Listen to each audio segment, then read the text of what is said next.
We are here at WNBF Worlds 2025. I'm here with the one and only middleweight world champion, Joshua Gilliam.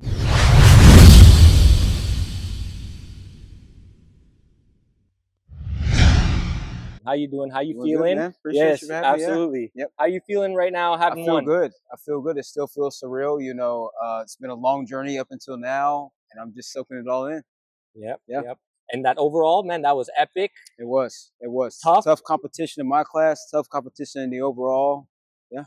What is that the result you expected, the overall at least? You weren't sure what was going to happen there. I wasn't sure what was going to happen. This is my first world, so I wasn't quite, sure, what was really going to happen. But I mean, like I said, just thankful for it all, for sure. Absolutely. How long you been competing, for those that don't know? So I started bodybuilding at 19. Was working out before that in high school. Got into it because people told me I had a bodybuilder physique.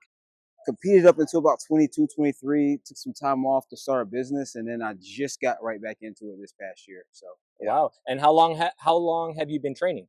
I've been training since I was 12 years old. 12 years old. 12 wow. Years old, yeah. So you are right now in your 30s? 31. 31. Yeah, that's what I thought. Mm-hmm. Okay, amazing. Yeah. So 1994.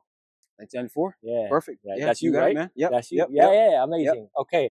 And talk a little bit about the prep, like what went into this. Obviously, you said it's your first world championships with the WNBF specifically, or just in general? With WNBF. Oh, okay. Yeah, so I did an IPE Worlds a couple years back, took 6, but it wasn't nowhere near like the WNBF, way more competitive.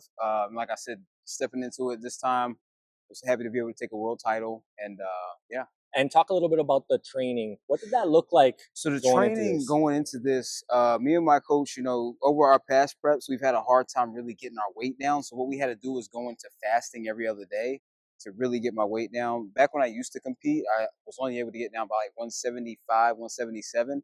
Stepped on stage probably about 162 this time. So okay, and where did you start at? 210. Yeah. Wow. Yeah, and you are like, well, I want to say like 5'6". Yeah, that's crazy. 210 at 5'6". It's no secret why you have so much muscle on you. You probably for sure. Yeah, that helped, right? That process. Yeah, carrying that muscle around during the off season and stuff like that. This time I'm gonna have some sushi after this, but I'm probably not gonna go too wild. Try to probably hang around mid 180s or something. 180s. Yeah. So do you have plans to compete at Worlds again? Oh, for sure. For sure. Maybe not next year, but probably the year after next. Yeah. And do you see yourself, you just mentioned it, and I want to make sure this is clear for the listeners. Do you see yourself getting up to 210 again, or are you going to hover around the 180s? No. Probably 180 to 185. Okay. I say that now, but then, walk out of here, I see the in and out from North Carolina. We don't have them, but 185. Yeah. I think it's good to be responsible, practice some self-discipline and stuff in the off season. So, yeah, absolutely. Right now, anything sounds good to me, 100%, 100%. And I hear you with the in and out. That's fresh for me too. So for absolutely. Sure. And talk a little bit about, in terms of, you mentioned the fasting, but the training, like what did that routine look like? How often are you training, at least for this contest prep? What did that look like? So for this contest prep, what my training consisted of was I would do a push day, a pull day. So push would be my triceps and my chest, pull, back and buys, and I would do legs. And then on a separate day, I would do cardio and core. And then pretty much 30 minutes of cardio when we started the prep. We got up to about an hour and a half. Okay, and in the gym about, did you say 5 days a week? 6 actually. 6. So just back to back. Okay. And I took one day off. Yeah. Okay. Wow. Yeah. All right. And the high volume, low volume. What's your take? So actually, we did high, middle, and low volume. So my coach gives me a plan. We do A days, B days, and C days. Okay. So pretty much A days we're gonna be your high volume days. B days were like more middle, and then C's were like really, really low volume, heavy weight. Literally in and out. So gotcha. So like kind of like a heavy, moderate, light, and then the volume matches based upon correct. The loads you're lifting and the rep ranges. Yep. Okay. Yep. And the failure stuff, like you have to be careful with that. Do you train to failure?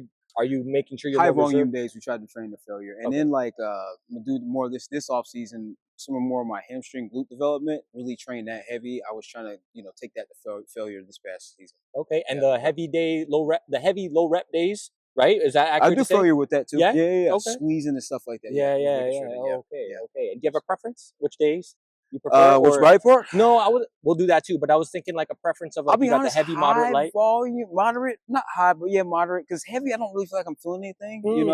I haven't really ventured into powerlifting, but I feel like I'm more in the middle where I Yeah. can get that good contraction, but then I'm doing just enough, to where I feel the burn. Yeah. Yeah. But see, what's interesting is you're covering all your bases. Even though you Correct. prefer one, you still do the others Yeah. to make sure you. And that's the beauty of bodybuilding, because it's an art. Yeah. It's not just a science; it's an art and everything. So yeah. Absolutely. I love that. And Yeah. as far as the nutrition, real quick, last question for you. This is always a fun one. What's the lowest your calories got this contest prep? Oh, I'd say probably it was in between like 9 and 1200. I can't remember. Oh, wow, so 900. Yeah. That might have been the lowest. It was really, That's a really low. And day. then we were doing every other day. So when I said we were fasting, we were literally fasting. So we got to the point where we would eat, and then we would do no food and just water, and then eat no food and just water. Towards close to the show, we tried to retain some muscle, so we started adding protein shakes in. But that's how we were able to get my weight down. Hopefully, we don't have to go that extensive again, because what I'm gonna try to do is keep my weight down. You know what I'm saying?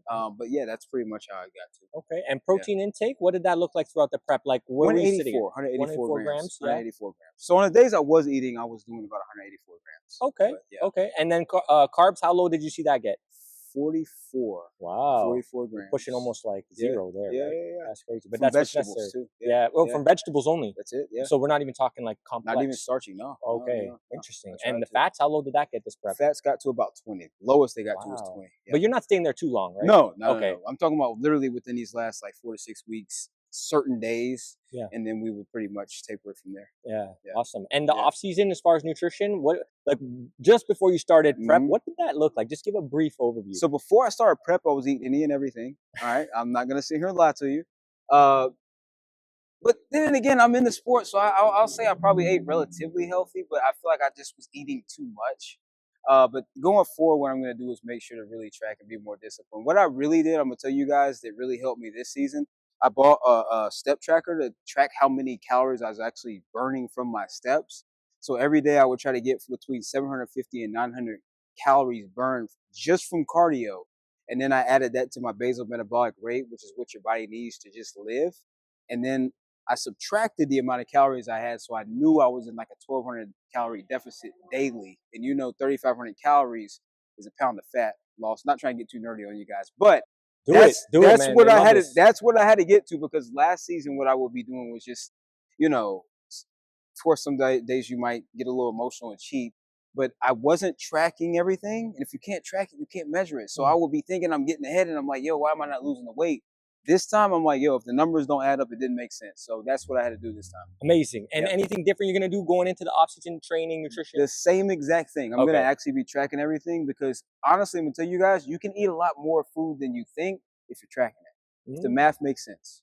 Amazing. Amazing. And from the training side, anything specific, or you haven't thought that far Training, I haven't thought that far yet, but I'm probably going to take like 2 days off and then get right back into it. Probably try to add some more muscle. I will tell you, I'm going to try to bring up my legs a little bit more. Main thing is going to be just going in with more conditioning next time. Well, here we are with the WNBF Pro Middleweight World Champion, Joshua Gilliam. Hey, thank you so much, brother. Thank you. This was a pleasure. We'll take a nice photo too. Oh, yeah.